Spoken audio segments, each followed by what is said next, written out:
na lang ako sa'yo. Doon pa, meron pa naman doon eh. Dito ka. Dito na. Thank you.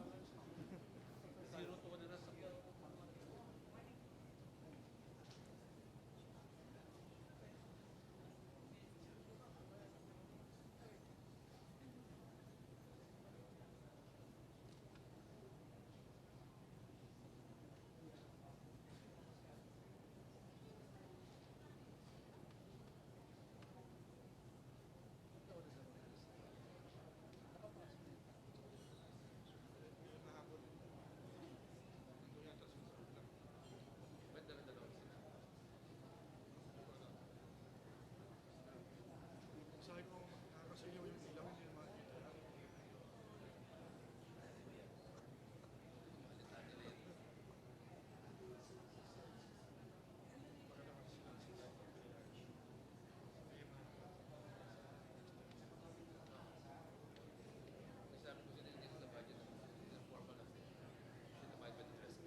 Hindi kayo kasama, sir, doon?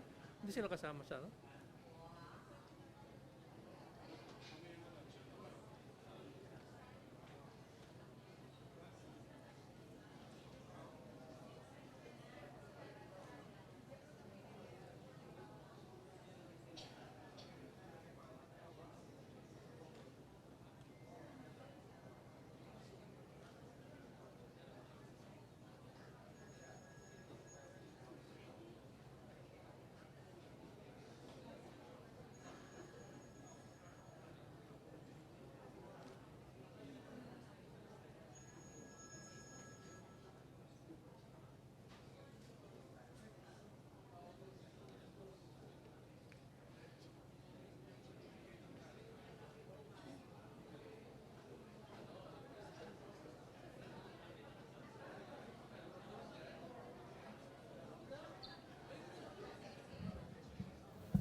Good afternoon. We would like to welcome you all to the ceremonial turnover of the 2017 National Expenditures Program between the House of Representatives and the Department of the Budget and Management. This event marks the start of the months-long painstaking task of reviewing and scrutinizing plans and programs of various agencies and institutions through hearings and deliberations, which is to be led by the House Committee on Appropriations. To start the program, let us all give a warm applause to our chairman of the Committee on Appropriations, Representative Carlo Alexi de Grales, for his welcome remarks. Thank you very much. Speaker Pantaleon Bebot Alvarez, Secretary Benjamin Diokno, Yusek Laura Pascua, Yusek Luz Cantor, Yusek Gertrudo De Leon, Yusek Agnes Joyce Bailen, Asek Amena Pangandaman, Asek Amelita Castillo, and to our honorable colleagues of the House of Representatives, to our friends in the media, good morning. Today, we in the House of Representatives have the honor of receiving the National Expenditure Program, or NEP, the Budget of Expenditure and Sources of Financing, or BESF, the President's Budget Message, and other related documents. From the President of the Republic of the Philippines, Rodrigo R. Duterte, represented by the Secretary of Budget and Management, Secretary Benjamin Diokno. It is the first of 6 NEPs and other documents that this House look forward to receiving over the course of the 6-year administration of the new President. Being the first budget proposal of the new administration, we expect the budget to focus on the primary objectives of the President as he clearly enunciated over the course of the campaign, namely peace and order, anti-drugs, anti-corruption, wider infrastructure, better transportation, focus on education, health, and social protection, enhanced opportunities for Mindanao, the ARMM, and more provinces. As you all know, the 2017 budget of 3.35 trillion is 11.6% higher than last year's budget, which means that we expect more programs of government that will be responsive to the needs of our people, particularly the masses who elected our president with an overwhelming mandate. The House of Representatives will not falter in its role of enacting a 2017 budget on time. And with the Speaker's support, together with the Majority Floor Leader and all the members of the supermajority, including the minority, I am confident that together, as we play our respective roles as representatives of the people, we will pass a budget that we can all be proud of. With that, I welcome you all to this turnover ceremony. Daghang salamat. Thank you very much, Mr. Chairman of the Committee on Appropriations, House of Representatives. Moving along, to give us an overview and summary of the budget policy thrusts and priorities for the year of the Duterte administration, may we call on Secretary Benjamin Diokno of the Department of the Budget and Management. Yeah, please give him a warm applause. Speaker Alvarez, Appropriations Chairman Carlo Nograles, members of the House, ladies and gentlemen, good morning. Today I am here to submit President Rudy Duterte's first budget. It is 3.35 billion, trillion rather, almost 12% compared to last year's budget. I can characterize it as saying that we're putting our money where our mouth is, right? This budget is consistent with President Duterte's 10-point agenda, okay? It is a transparent budget. It is compliant with the two landmark Supreme Court decisions on PDAF and DAP, okay? We have redefined our relationship with local governments. We're giving them some assistance, but they have to put their money where their mouth is also, okay? There's a matching grant all the time. We have redefined our relationship with the government corporations, right? And we commit to address the huge backlog in public infrastructure. This year, we're going to spend something like 900 billion pesos. That's equivalent to 5.4% of GDP. And I estimate that between now and 2022, the Duterte government will be spending something like 7 trillion for public infrastructure. I call it the golden age of public infrastructure in this country. It is our hope that you will be with us in our desire to have a just, equitable, peaceful, and prosperous society. Thank you very much. Thank you very much, DBM Secretary Benjamin Diokno.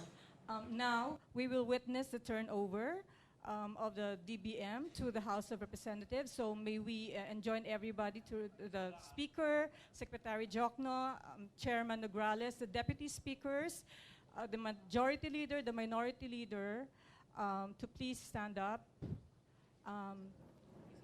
The House members will please stand behind the Speaker, the Secretary, and the Chairman. Also, the DBM officials, please, the USECs and ASECs.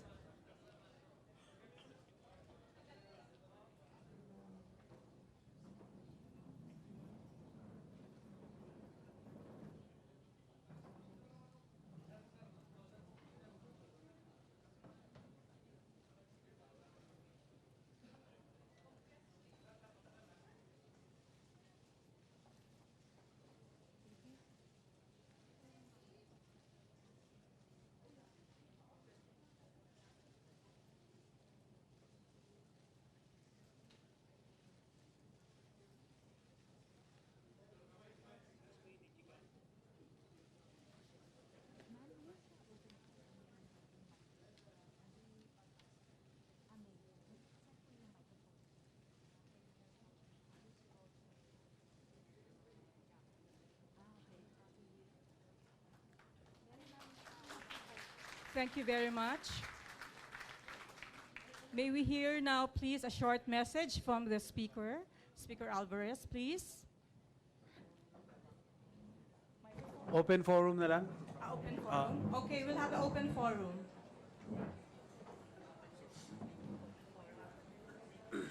The media, please, are invited to ask some questions.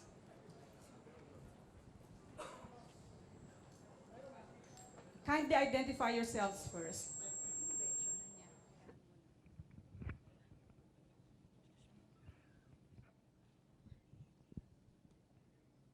Good afternoon, Mr. Speaker, Secretary Jokno, and the new chairman of the APRO committee, Congressman Nograles. About the budget, may we know, sir, where would be the source of the funding for this? Because there's this news that the funding would come from the VAT to be increased to 15%. I'm Christine Herrera of Manila Standard. Okay, I'm sorry. that is not true. It will come from the estimated revenues based on the on a 12% VAT rate. Of course, we are planning to broaden the VAT base, but I'm not going to answer that for you. It should be Secretary Dominguez. We also expect to collect from non-tax revenues. We have increased the budget deficit from 3% to 3% of GDP. I think that is a manageable deficit. For the next 6 years, we'll have a deficit of 3% to GDP deficit. I think that will allow us to address the backlogs in public infrastructure and the needs of the Filipino people for higher spending for education and health and social welfare, and also to address the requirements of the President to pursue peace and order and anti-drug policy in the Philippines. Okay. So there's no truth to the rumor that we're going to increase the VAT from 12 to 15. But when you say to broaden the tax base, sir, what does that mean? Could you please elaborate on that? That means, because if you listen to Secretary Dominguez, he said that we have the same VAT rate as Thailand. No. Our VAT rate is 12%. Thailand's VAT rate is 7%. But we collect the same thing, 4% of GDP. That suggests to you that we are not, there are so many exemptions from the VAT, and therefore we may have to revisit the VAT system. Revisit, does that mean that you're going to lift some of the exemptions, or? I think so, yes. There are some of the exceptions, yes. Because, sir, the President said that the government will not impose new taxes. So, because he said that the collection would be improved, so tax collection efficiency will be improved, and then the smuggling will also be solved because the country loses 300 million pesos a day due to smuggling. So are you saying now that the efficiency will not improve because you would lift some of the exemptions? That is not a new tax, all right? VAT is not a new tax. Remember, we're going to increase the spending by 350 billion, and we got to get that from somewhere. Like maybe we reduce smuggling, okay? We reduce the through administrative measures, we improve collection, okay? The 350 billion has to be financed somehow, right? Thank you, sir. Sir, Mara Cepedo po from Rappler. President Rodrigo Duterte, I'm right here. President Rodrigo Duterte has declared a war against crime and drugs. Sir, has there been any allocations on drug rehabilitation, because some senators have aired their concern over appropriating po for it? Yeah, there are 4 additional 550-bed hospitals for rehab, and one rehab center would cost something like 700 million, right? So that's in the 2017 budget. On top of that, we are increasing the salaries of soldiers and the military and uniformed personnel.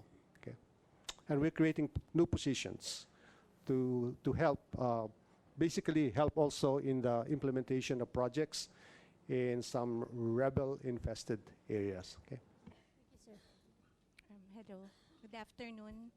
This is Lira from Interaction.com. May we know if there is, sir, may we know if there is budget for charter change, and why was the budget of the Office of the President increased from 2 billion to 20 billion? I'm not aware that is it 20 billion? I don't think so. Are you talking of the Office of the President? I don't think it increased by that much, all right? So let me correct that. There is no budget for charter change here, but as you know, the preference of the President is con us, right?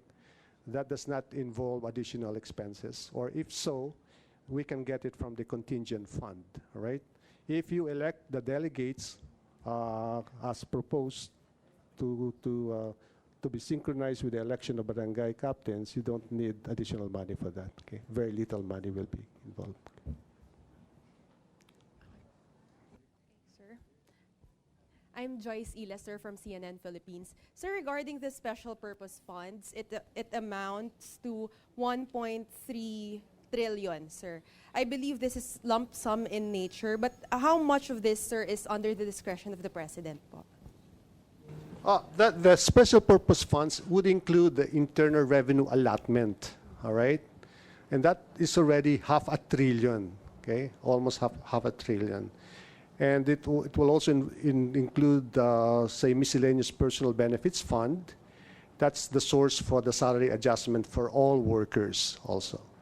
So some of them are under the Office of the President or controlled by the Office of the President, or we need approval of the Office of the President. For example, the use of the contingent fund, we need the approval of the President. But by and large, it's administered by the Department of Budget and Management. And in fact, for the ERA, we don't really control it. It's released directly by the Bureau of Treasury. Okay? Thank you, sir. Hi, sir. Good afternoon. Lianesca Panti po from Manila Times. Sir, yung increase po sa CCT funding, ang bulk po ay mapupunta po dun sa rice subsidy. I noticed that not all of the CCT beneficiaries will get rice subsidy. Parang 3 million lang po yung covered. Because there are households where there are 2 beneficiaries, right? The 3 million, because the 4.5 billion million yung beneficiaries, 4.6 po. 4.6. But sometimes there are two members in the same household. This is 20 kilos per household times 12, and that would amount to something like 20 plus billion for the rice. Okay, so that explains it. So there's no one-to-one correspondence between the number of beneficiary and number of households, because some households, as I said, would have maybe 2 or 3 beneficiaries. So lahat yan, bibigyan natin per household.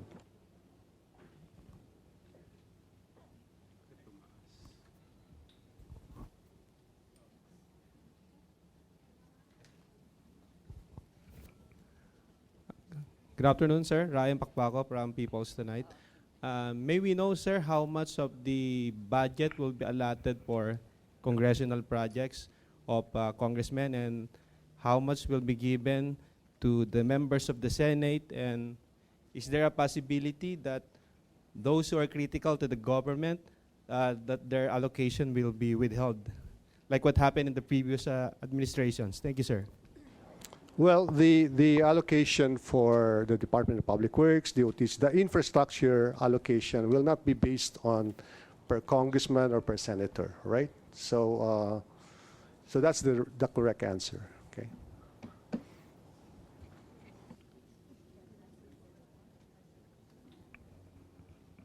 So there's no figure for each congressman, sir, like the 80 million per congressman? Per congressman. Those are rumors, but they are not true, all right? What is the truth, sir? There's no PDAF in this budget. Okay, let's put it that way. Yeah, but how much would the congressmen get from their projects? Will they be given projects at all, if at all? They may go to some heads of agencies and ask for projects, but there's no hard and fast rule that they will get so much, right? It is the right as congressman to request for what's good for their constituents, okay? So I'm between, for example, a district engineer and a congressman, they would request, and I would rather give the congressman the right to request and identify some projects, right? The district engineer is unelected, the congressmen are elected. So it's just proper to give them credit where they make requests, correct? Up to how much, sir? As I told you, there's no hard and fast rule, okay? Like For more example, than- a congressman would identify 100 million projects, worth of projects, but they are not eligible. All of them are basketball courts. Zero, di ba? But here somebody who identifies specific projects which are worthwhile, which are consistent with the desire of the president to develop the countryside, we will of course consider those requests, okay? Sir, dito po ulit. Sir, you mentioned about golden age for infrastructure. So, paano naman po yung may subsidy pa po bang allocation for MRT and LRT? And how much? Of course, we recognize, kasama yan, itong 900 billion for 2017, down payment lang yan dun sa 7 trillion. Alam mo, mangyayari niyan, we will really address all the needs of the people of the Philippines. Hindi lang sa Metro Manila, no? But so we will identify such projects. In fact, I think there's a need for 3 more lines. Instead of, di ba, meron kang LRT, meron kang MRT, and then you have MRT 7. No? I think we need maybe 3 more lines. No? We will address those. Okay? But hindi yung kasama sa, that's more like PPP type. So remember, by the way, the PPP projects will be on top of the 7 trillion over 6 years. Okay? And also, by the way, we will now consider what we call unsolicited proposals, okay? Subject to Swiss challenge. This is one way of making the implementation or more quicker, okay? So we will realize the benefits of the project more quickly. Okay. Are there any more questions from our media friends? Kung wala na po, we are ending this media I forum. have 2 more, please. Okay, please. Yeah, sir. Proceed. Sir, what about the bottom-up budgeting, the BUB? Are you going to continue it or you just drop it? I killed BUB, right? There's no BUB in this budget, okay? But that does not mean that we will not assist municipalities and provinces. They will change the formula. Will be, for example, using the satellite, really identify where the gaps are, okay? Because when we came in, I was surprised. I'm sorry dun sa congressman ng Camiguin. Nagulat ako, 600 million for Camiguin. Fantastic, baka lumubog na yung Camiguin dyan, di ba? So apparently, there's no rhyme or reason in the allocation of resources. So we will use the technology, like yung Project NOAA, okay? Identify where the risky places. Doon natin titingnan saan ba may mga gap sa public infrastructure, and we will fund them. No? But at the same time, I said, we treat them responsibly. Hindi pwede na hingi ka na lang ng hingi ng pera, but you're not willing to put up your own counterpart. You should put your money where your mouth is. Kung gusto mo ng proyekto na ganyan, pag-put up ka naman kahit 10% man lang ng project cost. Okay? Next question. Yeah.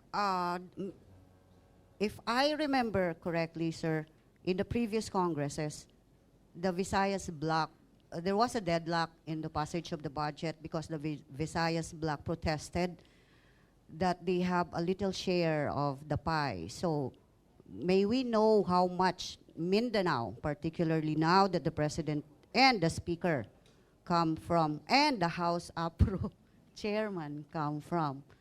So do we see any improvement or any increase? And the Senate President. And the Senate President.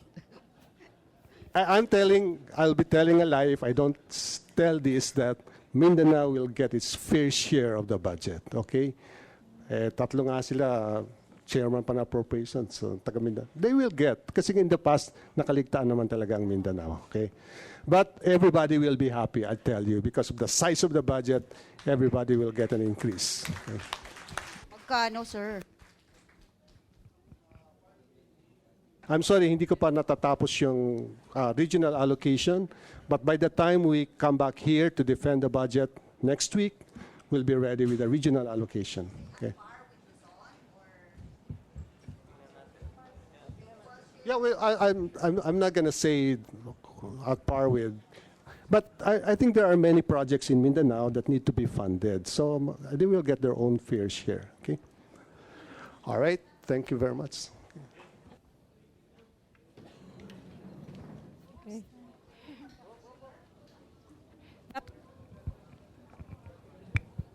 Okay. Thank you very much, everyone. That concludes our 2017 National Expenditure Program Turnover Ceremony. May we invite everyone to partake of the lunch, courtesy of Speaker Alvarez. Thank you.